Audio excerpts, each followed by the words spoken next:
Trekkeuses, trekkers, bienvenue sur ma chaîne.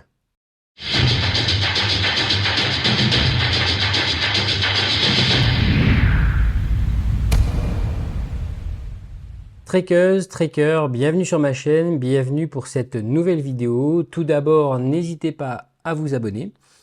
Une vidéo aujourd'hui, encore une fois, à destination des randonneurs amateurs éclairés, pour des gens un peu comme moi qui avons comme passion de randonner, mais qui ne sommes pas de grands randonneurs. Nous ne passons pas notre vie en montagne, mais par contre, nous avons envie de progresser et surtout d'acquérir le matériel qui correspond à notre activité, qui nous correspond à nous personnellement.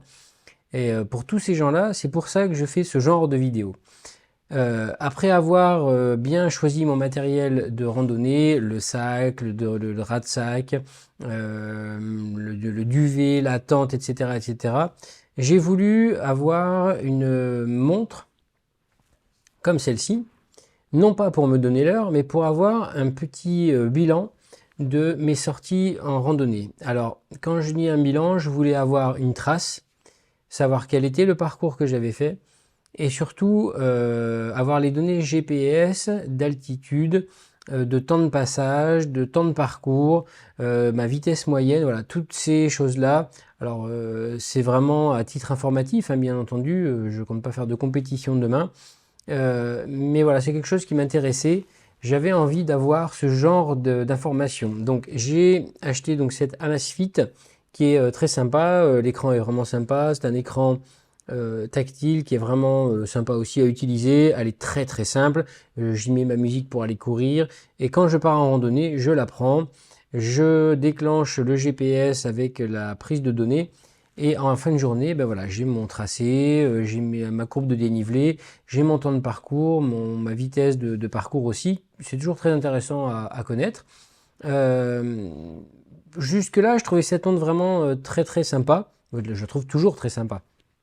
Mais un ami m'a prêté gentiment une autre montre GPS aussi, la Garmin 5X, la Fenix 5X. Alors c'est un modèle un petit peu ancien, hein, il n'est pas de l'année dernière.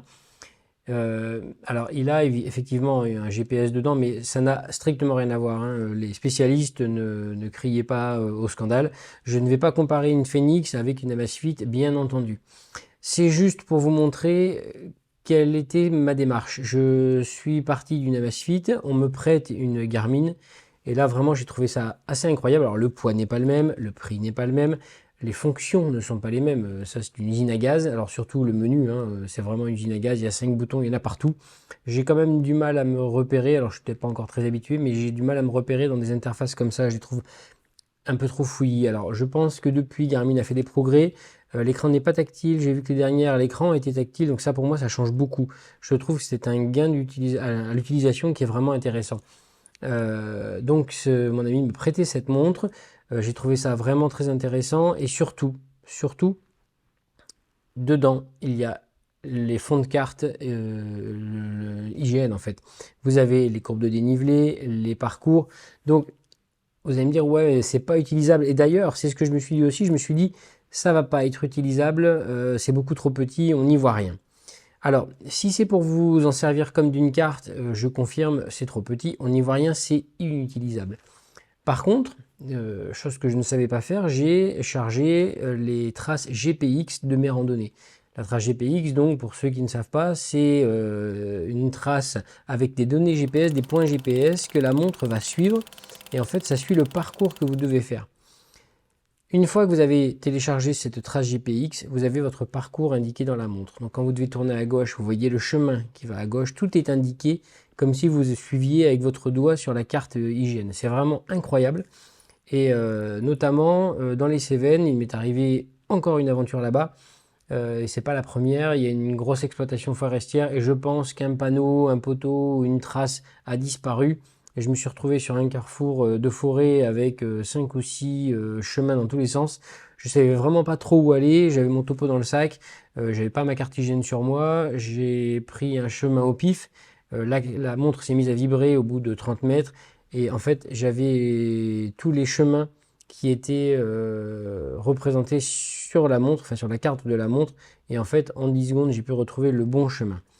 Cette année aussi, le même ami m'a prêté une Spartan, une Suunto Spartan. Alors ce sont deux montres concurrentes qui font à peu près les mêmes choses. J'ai vraiment bien plus aimé l'utilisation de la Suunto, c'est beaucoup plus simple à mon goût, hein. C'est vraiment quelque chose de ultra simple. L'écran est incroyable aussi, hein. Plus il y a de lumière d'ailleurs sur ces deux montres, plus vous voyez clairement les informations sur l'écran. Elles sont beaucoup plus grosses, hein, que mon Amazfit également. Elles tiennent pas plus que mon Amazfit, bien au contraire, j'ai dû recharger tous les jours ces montres-là, alors que mon Amazfit, en fait, vous pouvez la recharger au bout de 3 jours simplement. Alors vous allez me dire, bah oui, c'est normal, il y a 10 fois moins de fonctions dans l'Amazfit, et c'est vrai. Malgré ça, moi, ce qui m'intéresse dans une montre, c'est d'avoir l'heure, d'avoir la trace GPS, mes dénivelés, enfin, tout ce qui a trait à la randonnée. J'aime aussi avoir ma montre quand je vais courir pour savoir combien de temps j'ai couru, mon allure et le nombre de kilomètres que j'ai fait. Mais à part ça, moi, ça ne me sert qu'à ça. Alors, j'aimerais une montre, en fait, qui ne traite que de course et de randonnée. Bon, apparemment, c'est pas très possible. En tout cas, je ne la connais pas. Dans ces montres-là, vraiment, ce sont des ordinateurs. Il y a vraiment des programmes pour tous les profils sportifs. C'est assez impressionnant.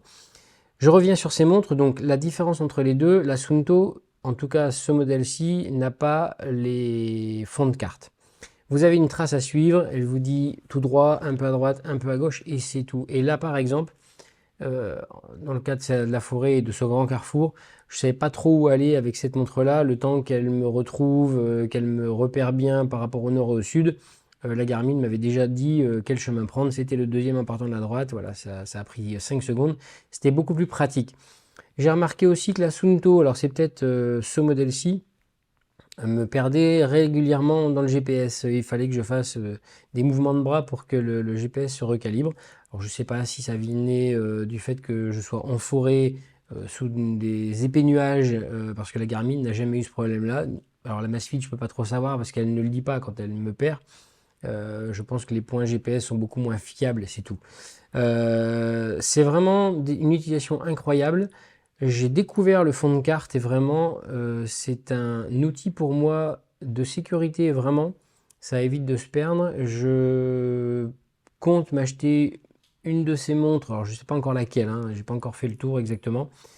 Pour mon trek des Dolomites cet été, c'est quelque chose qui me trottait un peu dans la tête. Les Dolomites, c'est des centaines de sentiers, il y en a partout. Et effectivement, d'avoir une montre avec une trace déjà établie, ça permet de ne pas trop se casser la tête et de ne pas se tromper.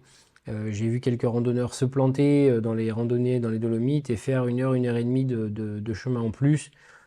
C'était pas trop prévu en fonction du temps, la météo, etc. Ça peut avoir son importance.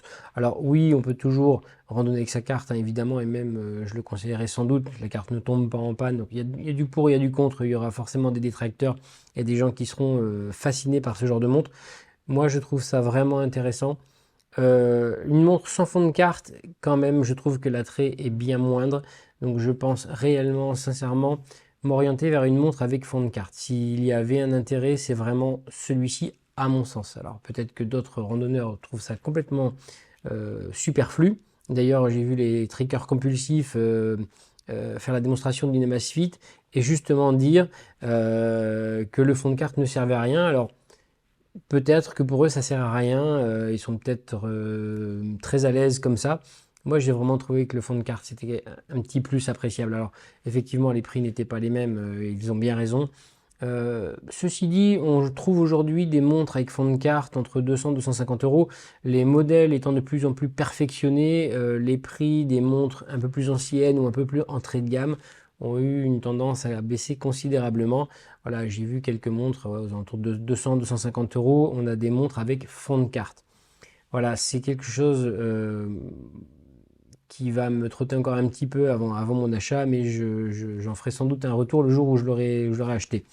Euh, J'espère que, comme moi, pour tous les randonneurs hein, qui sont dans mon cas, c'est-à-dire pas ultra expérimentés, ça vous donnera juste l'idée de quelle est la différence entre tel ou tel type de montre. Qu'est-ce que c'est qu'une montre avec un fond de carte et qu'est-ce que c'est une montre sans fond de carte?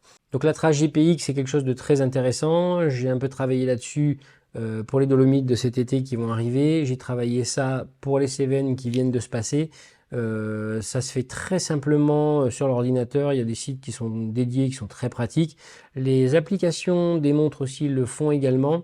La Suunto m'a semblé encore plus simple que la Garmin d'utilisation, comme la montre. Il y a beaucoup moins de menus. Ici, l'écran est tactile. Alors, les nouvelles Garmin, j'ai vu que l'écran était tactile aussi. Donc, ils ont dû vraiment améliorer, j'imagine, l'ergonomie des menus. Mais en tout cas, voilà, c'est quelque chose de très facile. Si vous avez peur de ne pas vous en sortir, je peux vous rassurer, c'est très très simple. Il m'a fallu à peu près 10-15 minutes de tâtonnement avant de me faire ma trace et de comprendre très très vite comment ça marchait. Donc, c'est vraiment quelque chose de très très simple. Vous pouvez aussi télécharger des GPX déjà tout fait. C'est aussi pratique hein, pour débuter. Moi, j'ai fait ça aussi pour les Seven. J'ai pris un GPX existant que j'ai modifié à mon gré pour avoir le tracé qui me convenait le mieux. Voilà, j'espère que cette vidéo vous aura été utile. N'hésitez pas à vous abonner. Et dès que j'aurai acheté ma montre et que je l'aurai un peu testé, je vous en ferai un petit retour pour vous dire exactement quels sont les gains que m'apporte ce type d'équipement. Je vous dis à très bientôt.